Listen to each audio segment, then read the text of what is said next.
Звинувачують у буцімто недонесенні. В окупаційному суді Нижньогірська відбулося попереднє слухання по так званій кримінальній справі щодо громадянського журналіста Айдера Кадирова. Йому закидають неповідомлення силовикам про листування в соцмережі з Оміджоном Дададжоновим, який, за інформацією ФСБівців, брав участь в діяльності організації ІГІЛ. Захистом було заявлено 2 клопотання – про припинення кримінальної справи та про вилучення деяких доказів, зокрема протоколу допиту, який був незаконно вилучений у Айдера Кадирова.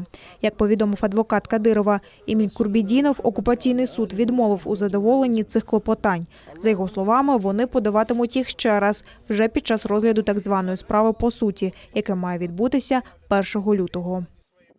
Это незаконные уголовные дела, их всего 4 такой категории.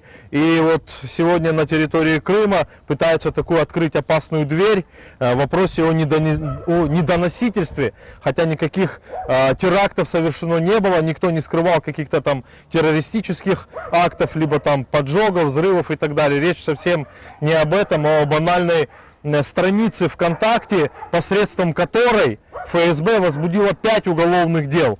Вот из одной страницы ВКонтакте у них, я считаю, что это вообще фейковая страница, у них родилось, так скажем, 5 уголовных дел, одно по особо тяжкой статье. Очень удобно. Уже на протяжении сколько времени здесь в Крыму, да, все подтверждает и подтверждается, все, что делают власти по отношению к крымским татарам, мусульманам, это все незаконно, надумано.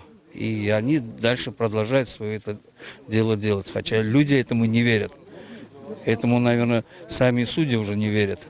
31 серпня окупаційні силовики після ранкових обшуків у Судаку, Советському та Ніжньогірському районах затримали 4 кримських татар – Айдера Аблякімова, Рідвана Умєрова, Айдера Кадирова та Енвєра Топчі. Проти них порушено справу про неповідомлення про злочин. Вони у 2015 році в соціальній мережі ВКонтакті нібито листувалися з Оміджоном Дададжоновим, який, за інформацією ФСБ, брав участь в діяльності організації ІГІЛ.